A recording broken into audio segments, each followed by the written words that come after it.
Thanks, Aaron. And, somehow I have to get that inducted into my university's athletic wall of fame out of my bio because I always have to spend about 60 seconds backpedaling. Those of you that were there last night at dinner, you found out, I'm about 65 pounds removed from that. I used to tumble. That was my main event. I was a tumbler, and here I am 35 years removed. Now all I do is stumble. So, good afternoon, NAFA, Minnesota. Let's try it again. Good afternoon, NAFA, Minnesota. All right, thank you. I'm going to reference the program, page 42. And I'm going to combine my delivery today as a keynote address as well as a workshop to give you this information. But I want to get you to page 42 very quickly. And I'm going to begin to just summarize this handout for you. We have 75 minutes. We're going to keep this moving. And any questions, my cell phone number will be on the screens when I'm finished. And feel free to text me, call me with any questions that you may have. So, take a look at page 43 very quickly. I want to give you some tidbits that you can walk out of here with immediately where you see the words Social Security, early retirement.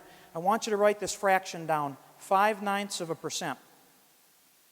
0.05%.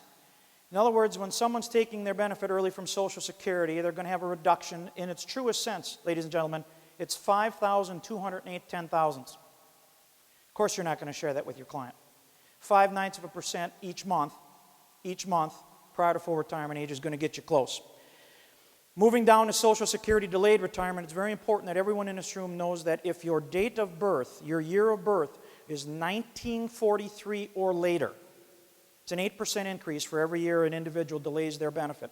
Year of birth, 1943 or later, for every year they delay their benefit, it's an 8% increase, which is phenomenal. And what we're starting to see now are a lot of people beginning to delay their benefit to get that 8%. The cool thing here is when you start doing the planning with your clients along the way, you give them the opportunity to do that. More about that later. On the bottom of page 43, you'll see a chart. That is set in concrete, but for or later. I won't have time to get into the 10 proposed changes to keep Social Security solvent for the next 75 years, but one of them certainly is raising the retirement age, and that or later they might do something to this effect, 1960 to 1970, lock you in at age 67 and begin to scale it up from there. As an example, 1971 would be 67 and 2 months. 1972, 67 and 4 months, etc. They want to take that age for sure up to age 70. It's a matter of them getting together and doing it. But what's important here for me to reference to you is most people still believe that their full retirement age, is 65 because Medicare is 65. So they believe their full retirement age is 65. Yet when they tell you that, they would literally be going with a 6.25% reduction in their benefits because full retirement age this year is 66, as you all know. By looking at the chart, it has been age 66 for the last 5. It's age 66 this year, and it's age 66 the next 6 years. So very, very important that you're coaching your clients on that. Let's go to the next page very quickly. Time will not allow me to develop any examples for you on page 44, but I do want to fill in, here's how your Social Security benefit is figured. You see, now that the annual Social Security statement isn't being sent to most Americans, there are a lot of consumers interested in how their benefit is figured. Here it is. So I'm going to reference a couple things and give you some notes that hopefully you'll make, some ideas that you'll make. I'm looking at retirement benefits, step number 1. Retirement benefits. As you scroll down, you'll see 35 highest years. If this is important to you, highlight it. It's not your 35 last years, it's your 35 highest years. Very, very important. Not your 35 last, your 35 highest years. Reference my father-in-law, Bob. He's 77 years old. He started collecting Social Security at age 65. He can't sit around, I kid you not. He continues to earn money. Last year he earned over $300,000. Earned. Not passive or portfolio income. He earned over $300,000. Of course, he's paying federal taxes on that money. He's paying state taxes on that money, and he's paying FICA taxes on the money, and that's how Social Security knows it's one of his last or 35 highest. Once he pays FICA taxes on that money, that $300,000 comes in as one of his 35 highest, and that 36th year drops off, they recalculate. So I was doing a session a while back in Madison, Wisconsin, and a woman in her mid-40s raises her hand and she goes, "Is he available?" So I called Bob when I get home and I said, "Bob, I talked a little bit about you in some of my presentations," and he gets fired up about that. And I said, "There was a middle-aged woman today, and I think she's interested in you." Long pause. I said, Bob? He says, I'm thinking about that one. This is great. So now we look at step number 1, and we define its 35 highest years. Step number 2, adjusted for wage inflation. What they do is they plug the numbers, ladies and gentlemen, into a formula to get the 1960s, 1970s, and now in the 1980s, a little bit more current income as of today. But what's not on there, and this is the only reason why I'm taking the time to go through this page with you. This page that you see in print is a Social Security publication, but it's not all-inclusive. Step 2A, divide by 420. You want to divide by 420, and what that is it's 35 years times 12 months. So now you see how it begins to develop. We take your 35 highest years, we adjust those for wage inflation, and we've got this gross number, this big number. Then we divide by 420 equals step number 3. I'm going to ask you to cross off one word. It says, we determine your average adjusted monthly earnings. Cross the word adjusted off, change it to indexed. So it should read average indexed monthly earnings, and to the right of that small paragraph, under the notes section, write the acronym AIME, AIM. Therefore, if you're ever talking with someone from the Social Security Administration, you say, I'm just curious what my or my client's AIM is, they'll know exactly what you're talking about. It's average indexed monthly earnings. 35 highest years, adjusted for wage inflation, divided by 420 equals your AIM, and now they carry it into step number 4.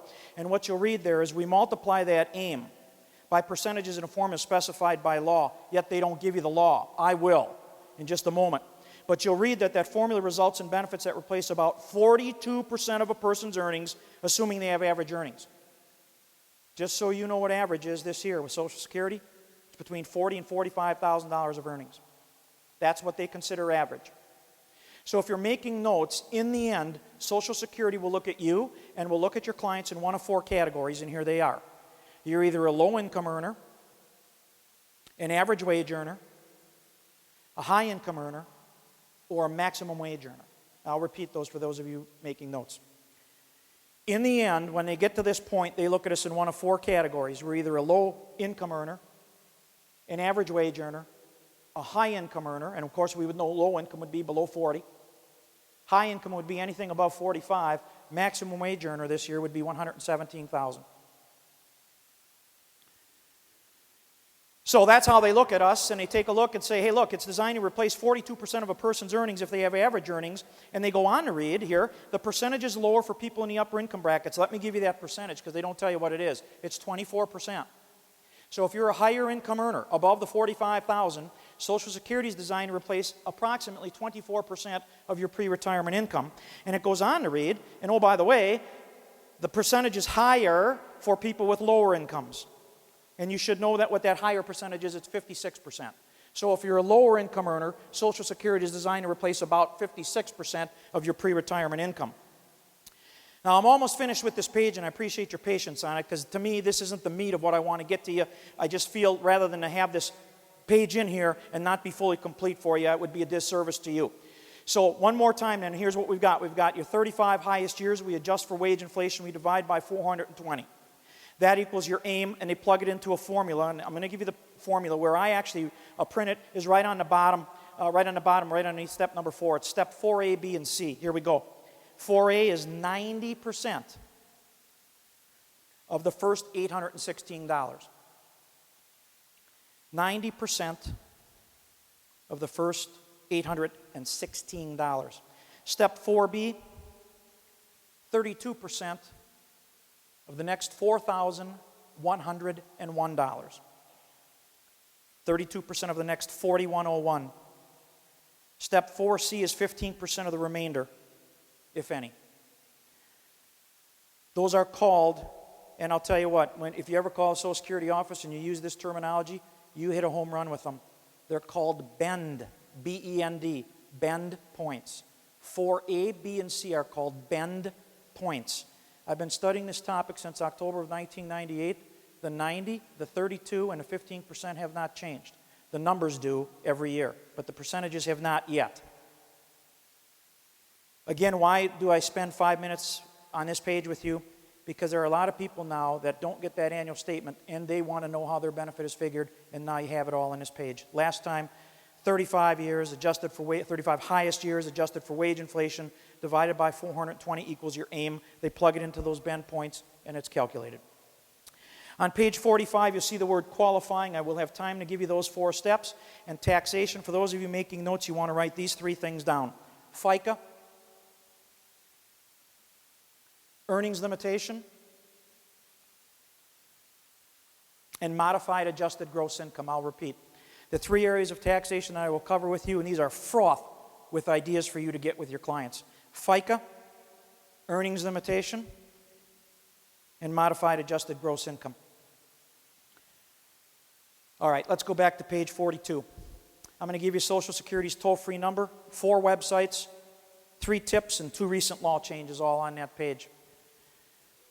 Very quickly, Social Security's toll-free number, 1-800-772-1213. 1-800-772-1213. Their main website, www.socialsecurity, and ladies and gentlemen, I am aware you can still enter this website doing SSA. I would change it if I were you. Irene Sakosha, who's one of my lead contacts with Social Security, is a National Public Affairs Specialist out in Baltimore. And because of the other websites I'm about to give you, they all trail off of spelling out Social Security. So www.socialsecurity.gov, G-O-V. If I'm not enunciating properly, .gov, like government.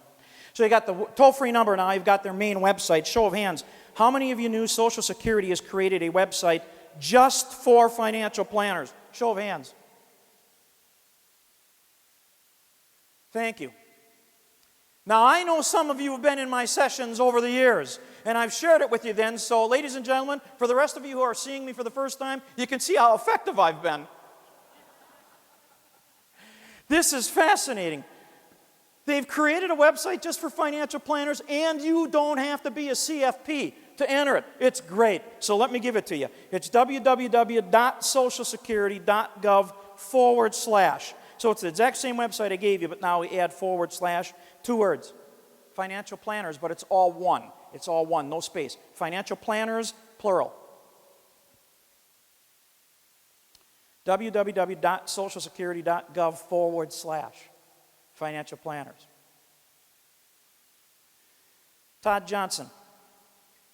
If I am speaking too fast, I need you to stand up and get my attention, okay? Will you do that for me? Thank you. He's already standing up. www.socialsecurity.gov / financial planners.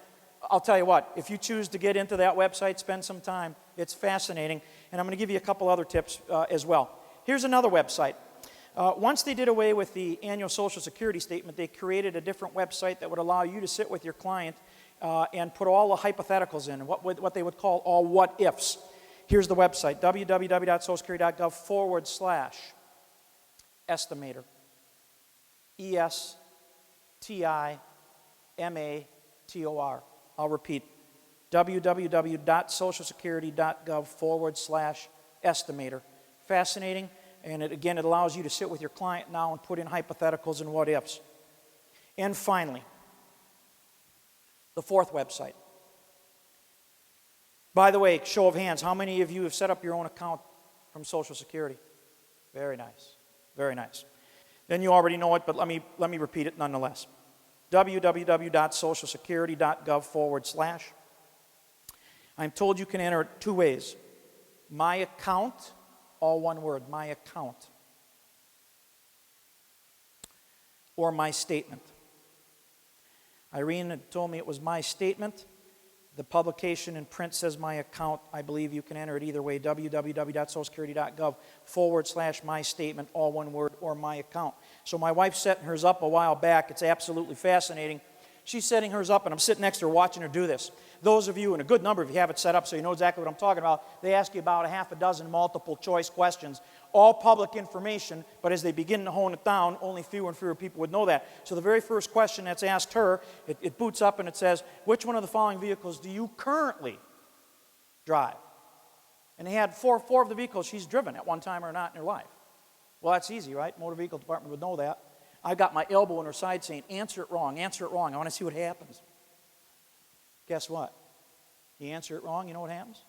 They lock you out of the system for 24 hours. They believe someone's trying to fraud. So she answers the first one accurately. It goes to the next question. Where did you live 10 years ago? Well, of course, individuals, the government would know that, right? It's where you pay your taxes. And what happens is, however, I could walk out in the parking lot today, you'd know exactly what vehicle I have, so everyone would know that. But you might not know where I lived 10 years ago. And they begin to hone this down beautifully. And then they begin to allow you, after those 6 questions, to personalize it. And most of you know that. Fascinating. And the reason why I'm spending a couple minutes on it is because they've done away with the annual Social Security statement, which I'll speak to in just a minute, as a 3-year-old, but what some would say still recent law change, and there's some misconceptions about it. So I'll speak to that briefly. 3 tips to give you. If you don't get anything out of this presentation but this first tip, it was a good idea you were here. Number 1, Google file and suspend. File and suspend. Google it. Don't do it now, but do it during Van's presentation. File and suspend, ladies and gentlemen. It's a strategy. I will introduce it to you shortly, and from there you study it. The second thing you should Google, claim now, claim more later. It's another strategy, claim now, claim more later. These are strategies that are out there that very few Social Security reps know, and the ones that do know can't talk to you about them because they can't give any advice. So it's important you know these. It's important you know them very well, and it's important you know how to explain them to your clients. Depending upon the ages of your clients and what they've earned over their earning years, those 35 highest years could determine tens, and some, I have seen hundreds of thousands of dollars more to your customers. You should know that the current administration wants to do away with this. It is now in the 2015 fiscal budget. So it's still out there. It'll probably take an act of Congress to do it. Hopefully they can't do it in an executive order, and I'm not being political when I say that. You just need to know that it's on the table. There is words being thrown out like wealthy people are being aggressive and manipulating the system. In truth, the very fact of the matter is this benefits everybody, not just the wealthy. So my suggestion to you would be, as soon as you're able after today, to Google file and suspend and claim now, claim more later, and get very comfortable with those strategies while they're still here. Here's my second tip. Establish a relationship with someone local at your Social Security office as a go-to person. If every one of you are from these areas, I'm aware that some of you may be from remote areas. They may not have a local Social Security office in your town, but they do in your area. I would drive in there. I would introduce myself. I would let them know what I do, what you do, and ask if they could be a go-to person. I will tell you about adding credibility when you're sitting with a client and they have a question about Social Security that you're unable to answer, but you have a local number that you can call and you have a face and a name. It'll be very effective. Adds lots of value to you in front of your client, lots of credibility, and they're willing to help. Okay? Social Security's budgets has been cut. They can't get out as often now and do seminars and presentations, but there are some that are extremely good, and they're just itching to help people. So for you to get that relationship, I think would be invaluable. Here's my third tip. As I travel the country, most Americans 45 years and under either don't believe Social Security is going to be there for them at retirement or it's going to be significantly reduced. In this room, if you're 45 years or younger, would you agree with that statement, that the statement is either Social Security, when you reach retirement age, won't be there, or your retirement benefit will be reduced? Do you agree with that statement? Sure you do. Okay? You're not under 45. Okay? So, build this into your fact find. This is consistent across the country. That most Americans that age, pick an age, could be 40, could be 50, believe it will be reduced or it will not be there. It will be in some different form. Maybe it will be, maybe it won't. But the perception is they believe it will. And I ask them that question. And when they answer it in the affirmative, as you have, I look them right in the eye and I respond this way: all the more reason why you need me. You do that at the right time, it's very effective. All the more reason why you need me. Quickly, the 2 law changes, and then we start really getting into this, the strategies and things like that. I mentioned to you, and I referenced this earlier, the annual Social Security statement in April of 2011, 3 years ago, has gone away. If you are 60 and older, age 60 and older, not receiving a benefit, you will get your statement. If you're under age 60, you will not. If you're collecting a benefit, you will not. And the reason why, if you're collecting a benefit, you already know what it is, so they're not going to send you a statement anymore. By the way, they are saving millions, tens of millions of dollars by not sending a statement out. That's why they did away with it and then created the online version. Okay? One more time then. The rule reads, if you're under age 60, you don't get it. If you're collecting a benefit, you don't get it. But if you're 60 and older and working, 60 and older and working, you will get a annual Social Security statement. Now, let's turn this into a sales tool. As you know, it's a recent law change. However, in 4 questions, let me write them down on here. I would ask this question to your clients, okay?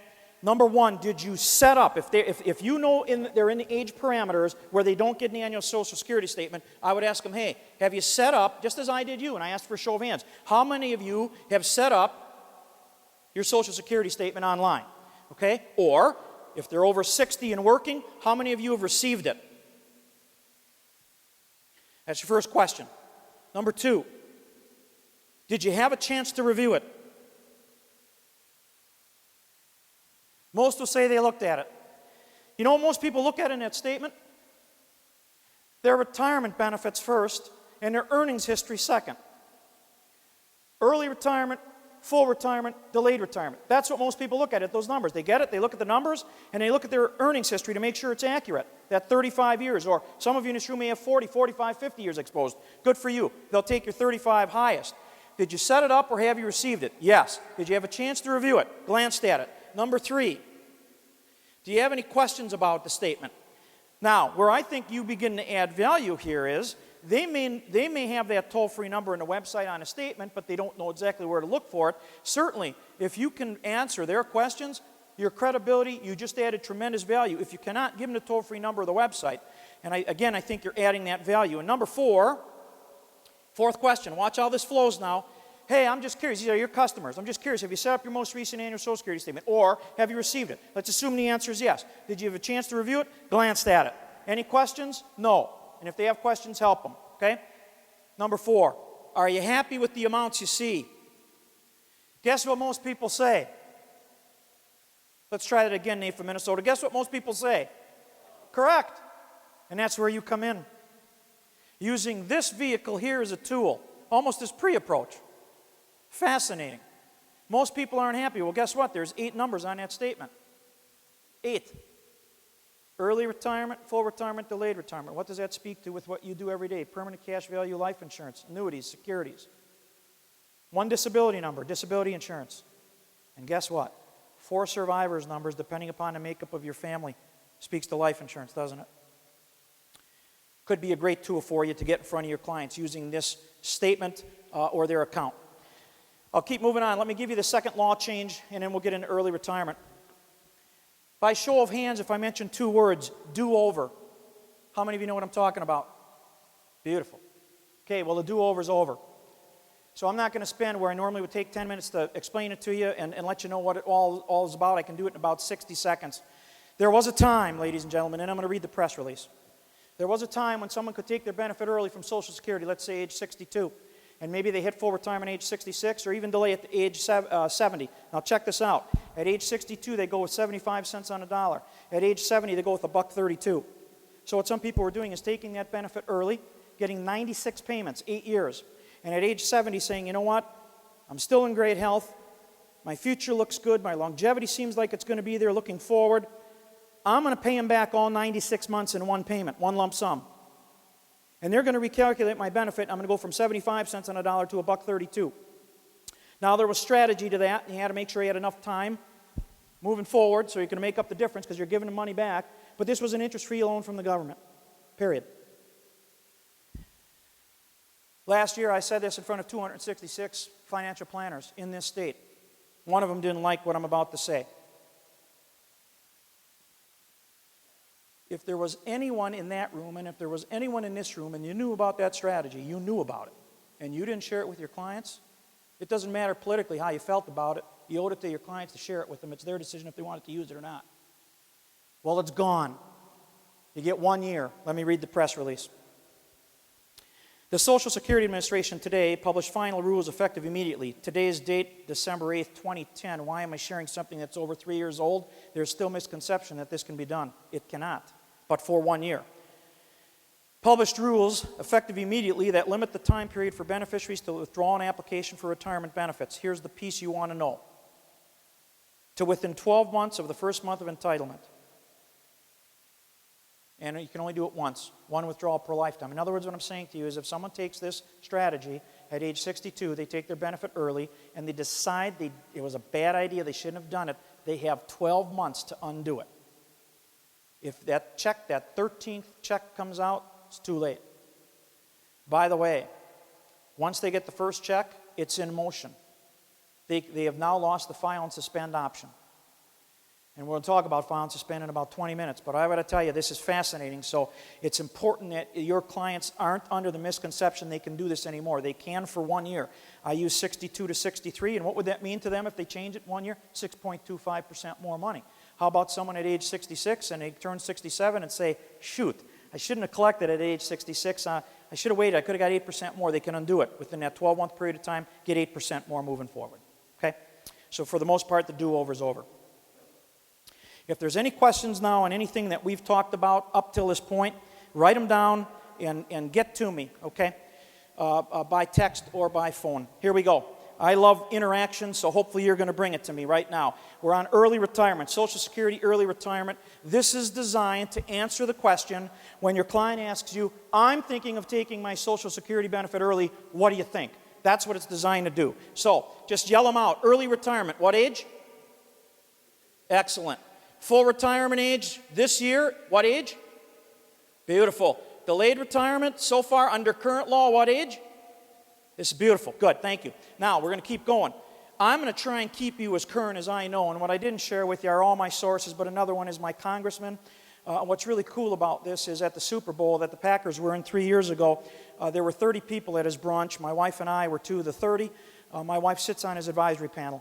Insurance advisory panel. So he and I are very, very close in what we do with Social Security. This may change. I'm just going to circle it. It's not law now, but I want to try and keep you as current as I can when it's relevant to this presentation.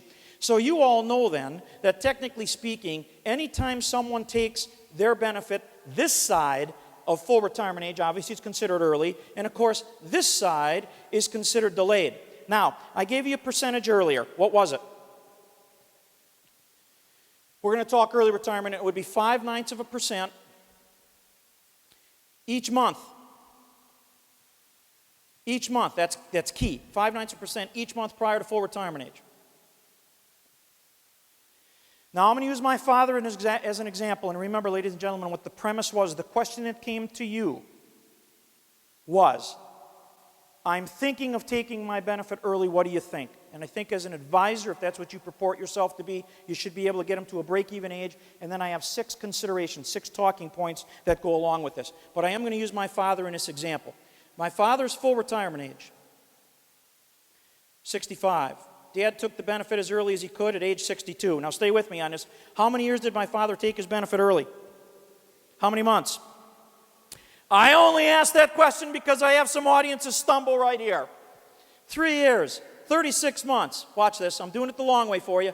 36 months times the 5. There's your 5 equals 180. Divided by the 9. There's your 5/9 equals 20. Now, prior to me studying Social Security, I just kind of figured that anybody who took their benefit early took a 20% hit. Well, that's accurate in my dad's example, but clearly not accurate for people who might not be on these even ages. What does this really mean? That my father's full retirement benefit, if it would have been $1,000, he takes a 20% hit and he's going to receive $800. Now, some Americans think, well, how cool is this? I can take my benefit early from Social Security, start collecting $800 a month for 36 months, and when I turn full retirement age, in this case 65, my benefit jumps to $1,000. To that you say, perfect, because it isn't. For the most part, it's almost like a settlement option. Once you pick it, you're locked in. Now, you can argue a couple things here, and I agree with the argument, by the way. There might be 3 cost of living adjustments along the way, and I say might because in 1975 they passed a law that said annually we're going to give you a cost of living adjustment, and that's been accurate but for 2 years most recently. Okay? So maybe there's a cost of living, maybe there's not. Now we're almost to the answer of the question. I developed this. It takes a while for me to develop it for you, but we're almost to the answer of the question, which was, I'm thinking of taking my retirement benefit early. What do you think? We got to get Dad to that break-even age. So, very quickly, you would all agree with me in this room that my father, because he took his benefit early, had $800 a month in his pocket for 36 months, correct? Yes? Okay. 36 months times 800 is 28,800. That's how much my father had in his pocket because he took his benefit early. And once again, for the purists in the room, you could bring in the cost of living. I'm not going to use hypotheticals today. You could also bring in time value of money. That had my father invested that money, he would have had more. Trust me on a statement I'm about to make, and it is accurate. Most people who take their Social Security retirement benefit early, they're not investing it. They're living off of it. Does that make sense? And it's an accurate statement. However, for the purists in the room, you could add both of these, and this would infer to you now that my father would have had a little more. How much did my dad give up per month? How much per year? And now we have our answer. My father gave up $200 per month by taking his benefit early. $200 a month is $2,400 a year. $2,400 goes into $28,800, what he had in his pocket 12 times. That 12 represents years. There's my dad's break-even age. That's where you want to get your client. Absolutely. Thank you. Everyone in this room knows what my father gave up by taking his benefit early. It's $200 per month. We annualize it, we come up with $2,400. We take the $2,400 that he could have had, divide it into what he had. That equals 12. And the 12 is added on to age 65 to find out his break-even age. To answer the question, I'm thinking of taking my benefit early. What do you think? Now, I've got 7 considerations. I'm going to share 6 of them with you on this page. But there's the break-even age. Yes? Sure.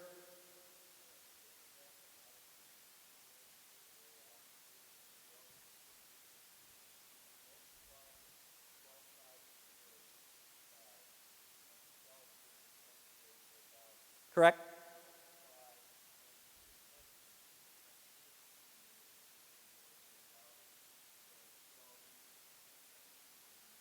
Good. You know, and ladies and gentlemen, there are software programs out there that you can do this with. Van's Way is a good way. You know what I have found? People like to see it step by step by step. You do it the way you're comfortable illustrating it and the way your client is going to understand it. Okay? Good, Van. Let's go in right up top here. I'm going to crunch in all these talking points, if you will. The first is life expectancy. I'm going to abbreviate everything, but I'll speak to it. Life expectancy is the very first talking point. Guess what? A male reaching 65 or 66, they're going to live about 16 years. A woman reaching the same age is going to live about 20 years. This would imply to my father, Ken, if your break-even age is 77, but the odds are you're going to live to age 81, you probably want to wait. That's a fact, and it's not refuted. Life expectancy, mortality is what it is. So, that's the first consideration. Second, to my father, hey, Dad, how's your personal health? How's your family health history? These are all, this is a second consideration, but 2 questions. How's your personal health and how is your family health history? And until my father passed very unexpectedly a while ago, I will tell you that us Mueller boys were living forever. My great-grandpa, born during the Civil War, unheard of, lived well into his 80s. My grandpa almost made it to 100. Dad didn't make it to 80, and I'll speak to that in just a minute. How's your personal health and family health history? There's a lot of things that come into consideration here, but I can make a statement and be accurate 99.99% of the time. If you are a single person in this room, never been married, single, at age 62 you've been diagnosed terminal, take your benefit.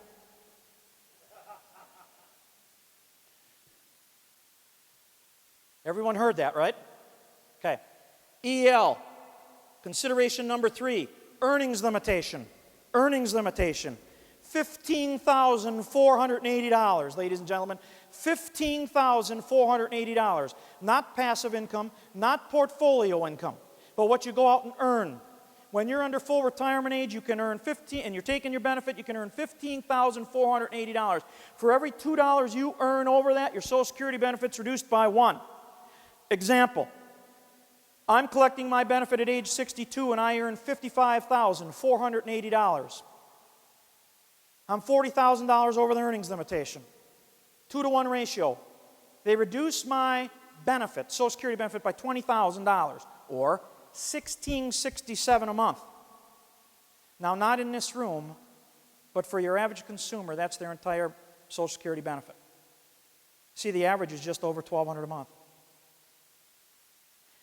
It wouldn't make sense then for an individual to take their benefit early from Social Security with a reduced amount, 75 cents on a dollar, and continue to earn at a level that would negate the entire benefit. Does that make sense? Okay. But nonetheless, the third consideration.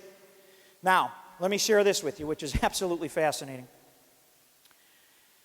So last January, 15 months ago, I go to where I get my shoes done. His name is Bruce. I have his permission to share the story. I walk in all fired up. Hey, Bruce, how you doing? He says, I'm doing great. I'm retiring in June. Just so you know how my mind thinks. Instead of congratulating him first, the first 2 things that came out of my mouth. Health insurance? He says, got it. I'm a veteran in Vietnam War. Thanks for serving, Bruce. Good, you got that one taken care of. I said, earnings limitation. I'm already aware of it. It was a little less than what it is this year. It's $15,120. He says, I know that already, but they sent me a letter. Who sent you a letter? Social Security Administration. Really? What did the letter say? Letter said for every dollar they hold of my benefit because of the earnings limitation, they're going to give it back to me at full retirement age. Now, I've been doing this a long time. Maybe once every 5 years, I hear about that coming up. Now I got a live guy in front of me. For real, I said, when I come back, pick up my shoes. Will you have that letter for me? You bet. Oh, is it vague? They're going to pay him back. They don't say how. So I do a little further research. Let me read. If you are younger than full retirement age and some of your benefits are withheld because your earnings are more than $15,480, there is some good news. When you reach full retirement age, your benefits will be increased to take into account those months in which you receive no benefit or reduced benefits. Fascinating. Then why have the earnings limitation at all? So I will just simply say this. I don't know one person, while it's in print, it doesn't say are they going to calculate the difference they've kept to age 100 and amortize it out to your life expectancy. Are they going to pay it to you over a year? They're very vague with it. It was not a concern for Bruce. I owe it to you because you're getting CE, continuing ed, for this session. Correct, Todd? That I owe it to you to bring that to the table. Just be mindful of that. Most people understand the earnings limitation, and they understand that they probably don't want to be earning over because of potential repercussions. First talking point, life expectancy. Second, how's your personal health, family health history? The third one is the earnings limitation. Let me give you a couple more very, very quickly. Health insurance. I'm giving it to you as we know it today. Someone leaves employee at age 62, they COBRA for 18 months, they're 63 and a half, they're exposed before they get on Medicare, may be a concern. So, fifth consideration, over here, election year. Is it an election year? What is the candidates saying? What is the incumbent saying? And just because they say it doesn't mean it'll happen, but it's important you know what's in their mind and what they're thinking of maybe doing. Okay? So now here we go. We've got 5 talking points. I'm going to take you to the 6th one. Then I'm going to try and develop the meat for you. Why we're all in this together. My father didn't make it to age 80, but I'm going to round up. 3 years. Remember what the break-even age was, 77. If you live past it, Ken, you probably should have waited, would have done better. 3 years. That means my father could have had $2,400 more per year times those 3 years, or an additional $7,200 in his pocket had he chosen to wait. However, you didn't know my father, but I'm going to make a general statement, either agree or disagree. Most Americans, most people, would you agree with me, have a better quality of life between ages 62 and 65 than they do 77 and 80, yes or no? Which brings me to my 6th point. This is the value you really add to your clients, because some of these are facts, okay? What quality of life? How important is quality of life? Now, I've been told at break, when we would take a break in these sessions and after sessions, that, Robin, it seems like you're really pushing early retirement. If you believe I am, I have failed you this afternoon. It's not my role here today. My role here today is to help you answer the question, And there's no one right way, as evidenced by how Van does it, to get here. But the goal is to get them to the break-even age and let them start considering all of this information to find out what is best for them. I just think quality of life is very, very important. But I'm not trying to lead you in suggesting this is better. Now, where are you all in this together? Right here.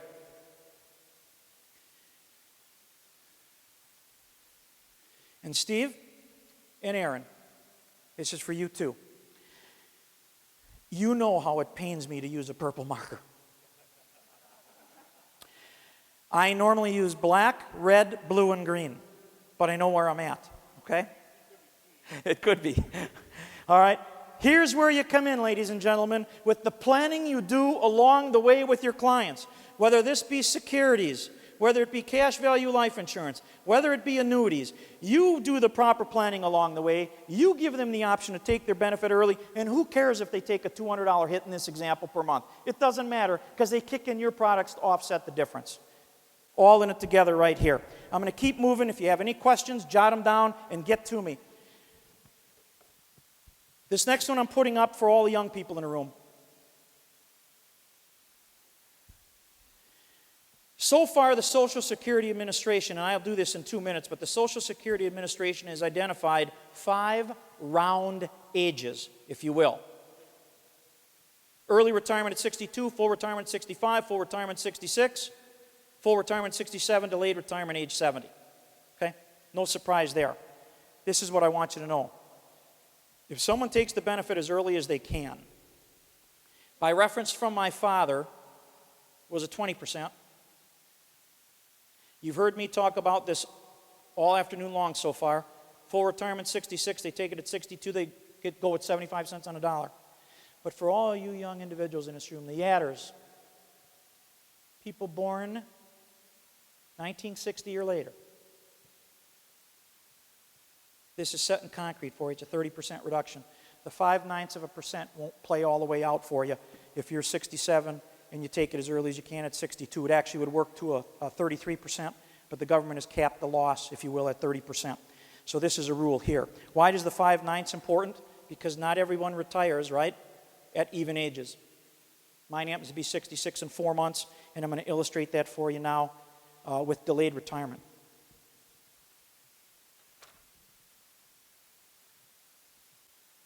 I'll tell you what, this stuff is, I hope you're getting stuff out of this. This is absolutely fascinating. Excuse me for the little misorganization here. I threw a page that I need to retrieve again later on this one right here for delayed retirement. Here we go. My full retirement age, this is as personal as it gets, 66 in 4 months. All right? Delayed retirement we know is age 70. Some of you might recall that I did this. I believe by the time I get there, they're going to have this extended out. Back to the strategy of 5 years, Robin, if you want to employ it. Great. 71 in 4 months. Now, I have a date of birth. 1943 or later. What's the percentage increase per year when I delay? 8%. Therefore, if my benefit was $1,000 here, what's 8% of 1,000? It's $80. I was doing this to a group of bankers a while back. A woman raises her hand. She goes, what's 8% of $1,000? She goes, $800. I said, can I bank with you?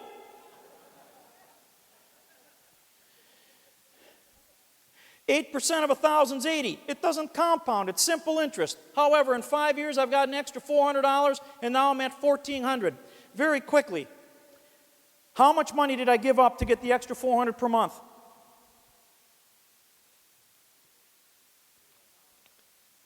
What'd you say? How'd you come up with it? That's the right answer. How'd you come up with it? Perfect. The question was, and this is very important because this is for the client, and you're going to get this a lot more because of that 8% today. I'm thinking of delaying my benefit. What do you think? So you got to get them to break-even age, and I'm working this one out on myself to personalize it as much as I'm able. Full retirement is 66 in 4 months. Let's assume my benefit's $1,000. I delayed as long as I can. Let's assume the 5 years. Born after 1943, I get an 8% increase. 8% of 1,000 is $80. 5 years, $400. The question was, how much money did I give up? The answer is $60,000. Well, how do you figure it? $1,000 a month, 5 years. And what I heard him say is 1,000 times 12, which is $12,000 a year, times those 5 years, $60,000. Plus, You could say, hey, Rob, you might have had 5 cost of living adjustments, plus you could have invested that money. And I agree with these, by the way. If anyone were to purport this argument, I would agree with it. I'm just not going to include it right now. This number could actually be higher. But I gave up $60,000 to get an extra how much per month? Say it again? Correct. Or $4,800 per year. $4,800 into $60,000, 12 and a half times. Check this out. That represents years. Now watch this. Here's my break-even age. 83 in 10 months. I'm thinking of delaying my Social Security retirement benefit. What do you think? I'm out there at 83 in 10 months. Now let's just talk about life expectancy real quick. Some of these actuaries are brilliant. They write books this thick on life expectancy. And I've been studying that lately. Some guy comes up, he says they're overcomplicating it. This is simple. You take your grandparents' ages on this side when they pass. You take your grandparents' ages on this side when they pass. You take your parents' ages on this side when they pass. Total of 6, divide by 6, that's what you got. He says if someone died in a mining accident, like my wife's father-in-law, or not my father-in-law, but her grandpa died at age 21 in a mining accident up in the UP, you got to discount that. So I'm thinking, well, let me try this strategy out once. I got my grandparents' ages on this side. I've got my grandparents' ages on this side. Unfortunately, I have my father's age on this side. I total up those 5. My mom's 85 years old. Guess what? This is about where I'm at, 83 in 10 months. I'm now in the labor day of my life. That sucks. So I called my mom yesterday as I'm driving up here. I said, how are you feeling? And she's doing great. She goes, I'm so happy, honey. I'm involved in the church. Everything's going great. And I said, good, Mom, because every day you get, I get 4 more hours.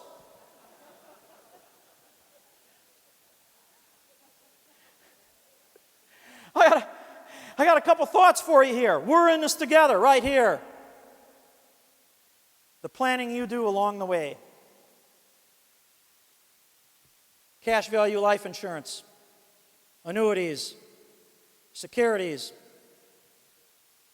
You allow your clients to kick those products, solutions is a better word, right? Solutions in at their full retirement age, thereby delaying Social Security, getting that nice return today. You see, when I look at this, and I've got another idea for you on this, but let's go back to this page real quick. 83 in 10 months, remember that. Well, guess what? All those considerations that came into play for early retirement don't come into play with delayed. You see, my life expectancy was 16 years, 81, 82. I made it. Truth be told, I'm speaking personally. If I make it to 83 and 10 months there, I made it. Earnings limitation does not come into play. You know why? I'm at full retirement age. Health insurance, as we know it today, let's assume Medicare and MedSup. Done. Maybe I care about this at the time, maybe I don't. Here's what my father did. You either agree or disagree with it, but I thought it was fascinating. The last 2 presidential elections of his life, he asked me who I was voting for. Well, I asked Dad. He says, not going to matter to me. I won't be here. It only leaves one, ladies and gentlemen. There's only one consideration here with delayed retirement. What is it? Quality of life. What's your quality of life?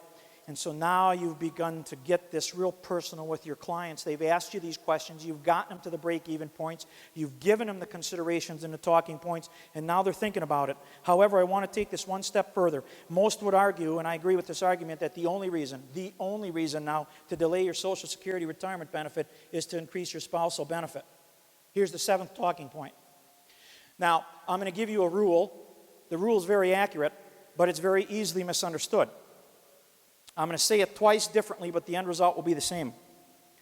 You will collect 100% of your retirement benefit, or 50% of your spouse's, whichever is greater, and that assumes you're the same age. And that's where the misconception comes in. If you're not the same age, it's not 50%. It can be as low as 35%. So the assumption I'm going to make is you are the exact same age. You will collect 100% of your benefit, or 50% of your spouse's, whichever is greater. And let me say it differently, but the end result's the same. Your spouse will collect 100% of their benefit, or 50% of yours, whichever is greater.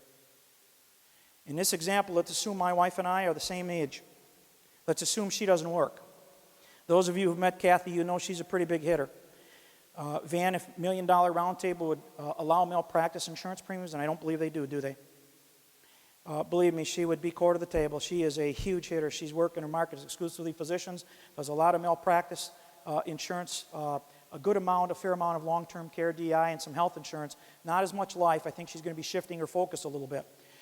So when I start speaking to this, know that my wife won't collect a penny of mine. She'll be on 100% of hers. But in this example, I'm taking a speaker's privilege. She's not in the room. Okay? In this example, Kathy here would get $500 a month. Over here, she'd get $700 a month. And that's why some people will tell you they're going to delay to increase my spousal benefit. Now listen to me. Right here is what happens. And this is exactly, I kid you not, this is exactly what happens at this point. When they don't take the $1,000, they don't tell you it this way, but they're telling you it. I don't need it. That's what they're saying, but they're not saying it. Tell me again why you're not taking your benefit. Well, the 8% is great, but frankly, I don't need it. I want to increase my spousal benefit. So I ask them 4 times. I want to make sure we're on the same page. So basically what you're telling me is you don't need this. Correct. Take it anyways. Watch how this plays out. Take it anyways. They don't need it, but take it anyways. I immediately lock Kathy into $500 a month. I think everybody gets that. I go take this $12,000 a year. The assumptive and the only assumptive is I'm insurable. You see where I'm going with this, some of you. I'm going to go take the $12,000 a year. I'm going to go buy life insurance with it. I'm going to put it on a life-only settlement option if that's really my concern. So upon my demise, and every company represented in this room for a male 66 standard, $12,000 will buy a lot more face amount than what's needed here to generate, on a life-only settlement option, $200 a month. She's already getting $500. I die, she gets the $200, there's the $700, but here's the kicker. She could have the option, if I didn't control it from the grave, to take this in a lump sum. And oh, by the way, when I pass, guess what? She's entitled to my survivor's benefits. So now Kathy has the option to take 100% of her retirement benefit, 50% of my retirement benefit, or my survivor's benefit, whichever is greater. Pension max with Social Security.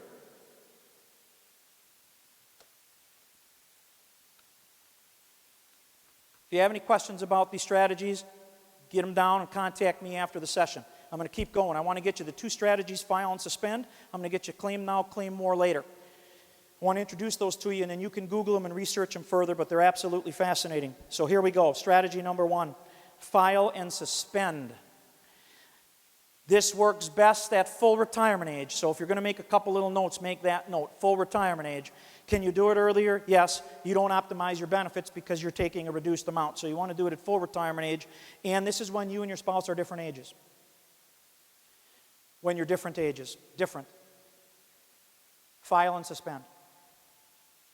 There is nothing on, there is no handout at all. I'm just adding this. Okay? File and suspend. Works best at full retirement age to optimize your benefits. This is when spouses are different ages. I want to be clear. 2 years, 3 years, 4 years, 5 years, even 6 will work. If your difference in ages are 10 or 15, not going to work. Okay? So here's how the best way it works. The higher income person files, and as soon as you go in that Social Security office and you say, I want to file, I'm full retirement age, I want to file. Let's assume I'm 66 and my wife Kathy is 62. I go in, I'm the higher income earner, I file. As soon as they say, okay, Mr. Miller, you're good to go, you're going to get your check in 30 days, then you look them in the eye and say, now I want to suspend. They don't like that. I can tell you this, if I get my first check, I can't file and suspend. It's already been set in motion. The only thing I can do is the do-over for 1 year. So you want to go in, you file. As soon as they say you're good to go, now I want to suspend. Keep that in mind. I'm 66, my wife is 62. Here's how it works. Kathy, at age 62, my wife, can she collect the reduced amount on hers at 62, yes or no? Yes. So she starts doing that for 48 months. I was 66. In the next 48 months, I'll be 70. For every year I delay my benefit, I get what percent? So now I'm at $1.32, so I get 32% more. Because I filed and suspended at 66, it allows Kathy now to take a look at what she's collecting here on hers or hop on to half of mine, if it's greater. If it's not greater, she doesn't hop onto it. If it is, good. Now she gets half of a greater amount, and I get 32% more per month for the rest of my life. File and suspend. I introduce it to you. I gave you the tips. You research it further. I don't have the time to develop it anymore for you, ladies and gentlemen. My role here today is to get you this stuff, and then you research it further or call me up, okay? Claim now, claim more later. Claim now, claim more later. This works best at full retirement age, once again, because you're maximizing your benefits at full retirement age and when the spouses are similar ages, like less than 1 year apart. This is beautiful. This is absolutely fascinating to me. So one more time, it's called Claim Now, Claim More Later. Works best when the spouses are very similar in age and at full retirement age, and here's how it works.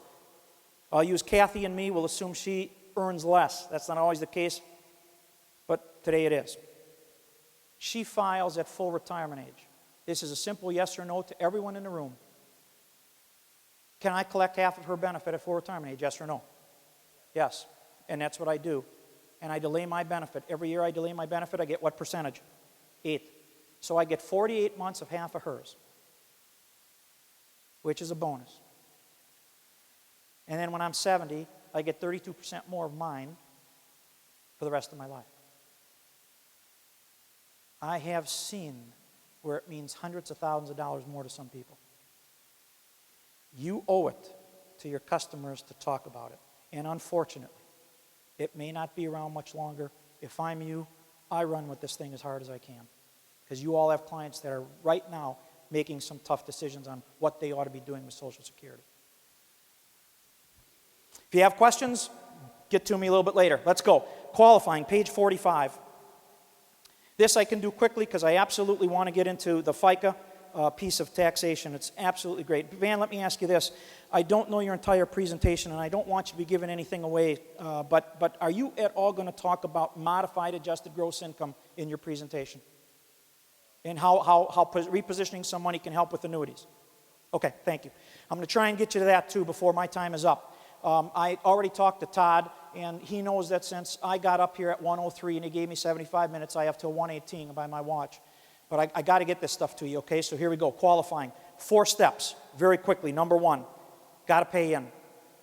Now, we can debate this as long as you want after hours, but I can tell you in this room, if you want to collect Social Security, you got to pay in, number 1. Number 2, you earn credits. Credits, C-R-E-D-I-T-S. It used to be called quarters. I would start using a terminology of credits. Let me define it very quickly. For every $1,200 of earnings, you get a credit. You can only earn 4 per year. Everyone in this room needs 40 credits to be fully insured. I'm going to repeat all of this. Number 1, you pay in. Number 2, you earn credits. For every that's a 2014 number. For every $1,200 of earnings, not passive or portfolio income, but what you go out and earn, you get a credit. You can only earn 4 per year, and everyone in this room needs 40 credits to be fully insured. That's the equivalent of 10 years of employ. I had a guy in Southern California one time. It was great. Amphitheater type setting, 400 people in the room, big bright lights, couldn't see anybody. I don't like that venue. Big bright lights in my eyes. And I'm talking about credits, and I hear this guy yell out, "I've got 220. Congratulations, sir, you only need 40. What he was telling me is he had 55 years exposed on his earnings record, of which they're going to take how many highest? Perfect. Good. 35 highest years. So number 1, you pay in. Number 2, you earn credits. I want to be clear. If you have 40 credits, you are considered fully insured with Social Security under current law. Fully insured means you're entitled to the maximum benefit you're entitled to based on your earnings record. Some people think, cool, I'm fully insured, therefore I get Social Security's maximum benefit. No, you don't. You get the maximum benefit you're entitled to based on your earnings record. Step number 3, pay in, earn credits, a trigger. Something has to happen. I call it a parameter or a trigger. I wish I could role play with you, but I can't, so I'm just going to give you the four ways you trigger this stuff, okay? You trigger benefit. Number 1, you hit a retirement age. That's the best. Those are the fun triggers. Hopefully you're healthy, you can enjoy it. Number 2, you become disabled. Where is Chase? Is Chase still in the room? Okay. I had a great conversation with Chase. He's doing a lot of disability income and all that. We were talking how the roles have doubled in about the last 6 years in Social Security disability. Nonetheless, you meet their definition, and it really revolves around one word called substantial. You then qualify. That's a parameter. Number 3, you die. That's a parameter. There are 4. Retirement age, disability, die, or Medicare. 4 ways you qualify for Medicare. Most people only know 3. Here they are. age 65. Everybody in this room knew that. Collect Social Security disability for 2 years. Everybody in this room knew that. ESRD, end stage renal disease. Renal is kidney. Most people in this room knew that. Fourth one is Lou Gehrig's. Lou Gehrig's has now been written into law as a qualifier for Medicare. For Social Security disability, there's a 5 full month wait once you qualify. 5 full month wait before you get your first check. If you have Lou Gehrig's, you go in. Once they say, okay, you're approved, after 5 full months, they immediately roll you into Medicare. They don't wait 2 years. And their thought behind it is most people with Lou Gehrig's don't last 2 years. So we're almost done with qualifying. You pay in, you earn credits, you meet a parameter or a trigger. Number 4, you file a claim. Social Security does not have a crystal ball. If you turn 62, right, Van, they don't know if you want to take your benefit early or not. They just don't know. Okay? So you've got to let them know. All right. Now my 2 fun areas. Taxation. FICA. I'd have a lot of fun with a little more time in this. I would have an absolute blast on how few people in this room knew what FICA stood for, but it's Federal Insurance Contribution Act. Got to know it. Some circles it's called Social Security and Medicare. In other circles it's called OASDI, the oldest acronym of Social Security out there. Old Age Survivors Disability Insurance. And every president since I've been voting calls it payroll tax. So depending upon what circle you run in will determine what it's called. FICA, Federal Insurance Contribution Act, or Social Security and Medicare, or Old Age Survivors Disability Insurance, or payroll tax. Very, very quickly. You have an employee here, and again, I'd prefer the role play, but I got to get this to you. So you have an employee, 7.65. Does the employer match, yes or no? Okay, 7.65%. Self-employed, then everybody, and a lot of you in this room, you already know it, 15.3%. Good. Now, this is broken down 2 ways, Social Security and Medicare. Medicare's piece is 1.45%. Social Security's piece is 6.20%. There's no cap on Medicare. It's off the chart. Social Security, 6.2%. I've already given you the cap, $117,000 this year. Now, there are 6 components to Social Security. SSI we haven't even talked about, because your general tax dollar pays for that. That leaves 5. Medicare, separate line item. That leaves 4. Families considered under this. 3 left. Retirement, disability, survivors. Right here. Most people, when they think Social Security, think retirement. Of course, they think Medicare, they think health insurance, they think Social Security, they think retirement. You agree with that statement, by the way? Can't hear you. It is. It's true. While it provides disability and survivors benefits, most people think Social Security retirement. Show of hands. How many of you work with clients that earn $150,000 or more per year? Beautiful. Watch this. Here's the cap. 6.2%. In their mind, they're paying this to retirement. If they're earning $150,000 or more a year, they hit this cap in September. I submit to you, what are they doing with the 6.2% the months of October, November, and December? Pardon me? Perhaps. But maybe you can get to them and talk to them a little bit about what? Cash value life insurance. We're all in this together right here. Securities, annuities, term to permanent conversion, long-term care. And I would challenge you in front of your client to say, I'll bet you that my 3 months will fare very favorably to the 9 months of Social Security. Got to try it sometime. If they want to blow it, good for them. They've earned it. Just another idea here, another strategy. Most people are already used to paying this to what? Social Security. Most people believe it's for retirement. Maybe for disability, maybe for survivors, if those things happen. Most people think retirement. So all you're doing is doing what? Repositioning that 6.2% for a handful of months. Imagine when your clients are earning $250,000 a year. Guess when they hit this threshold? June. So now you have 6 months. If you have questions on this, get to me at break or text me. Really quick, page 46.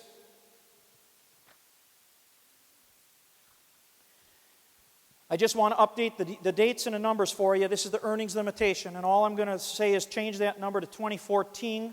I purposely kept this page in here because I wanted you to see how little the earnings limitation increases in the last decade.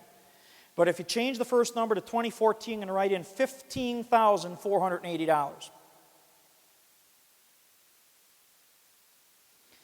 $15,480. 2-to-1 ratio. In 2014, the number below it should read 41,400. 41,400. 41,400. And it's a 3-to-1 ratio. And I'm going to allow you at your own time to read it. The second paragraph from the bottom, the second paragraph, the one right above for more information, is another reason why I keep it in there, because to define what earnings are.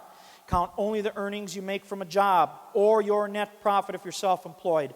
This includes compensation such as bonuses, commissions, vacation pay. It does not include pensions, annuities, investment income, interest, Social Security, veterans, or other government benefits. This one's huge. Page 47, and last page, and this is what I conclude with. If you want to sell more annuities, I would get it down the way I'm going to put it up here. That's up to you. I think the narrative on page 47 is much more difficult for a client to understand than this. What I'm inking right now is exactly what that says. I just think it's easier to explain to a client this way. AGI stands for adjusted gross income. First individual, 25 to 34. Second individual, over 34,000, adjusted gross. Now remember, the prior page was earnings. This is earnings, passive income, portfolio income, qualified money, etc. Married filing joint, 32 to 44. Married filing joint, over 44,000. The government says, hey, depending upon where you fall, will determine what percentage of your Social Security is subject to tax. Just so you know, there are 3 lines on a 1040 that speak to this. It is the percent your Social Security benefit is subject to tax.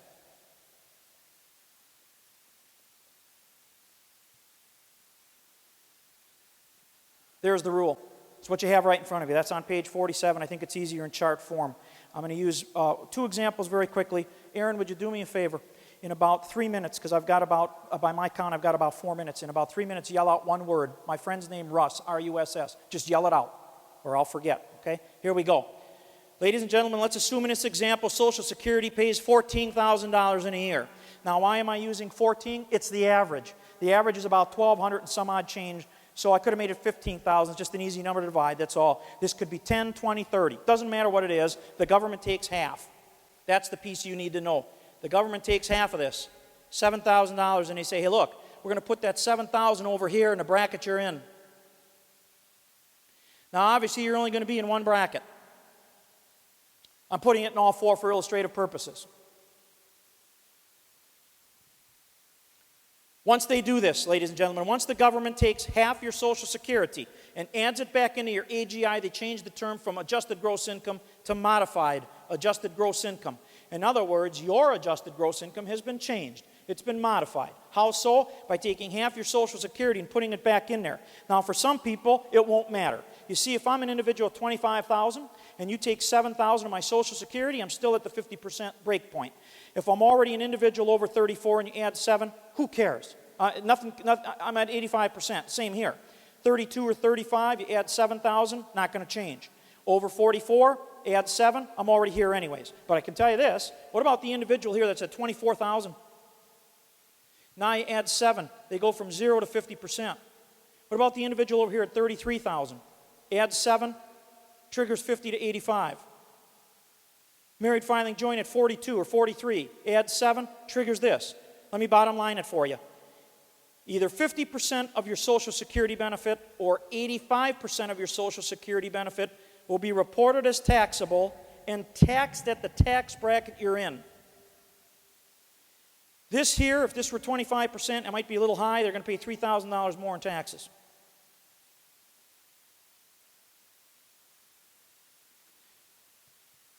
Now, that doesn't make a lot of your clients happy, but I'll tell you what really stokes them up, and I'm not kidding you on this. They didn't know it was coming. Social Security is coached not to advise, so they don't. They never knew it was coming. No one told them about it. Those of you in this room that are collecting Social Security, if you didn't know about it ahead of time, you found out the first year you did your taxes. So you add value as the credible educator, number one, by letting them know it's coming. Where's the annuity idea?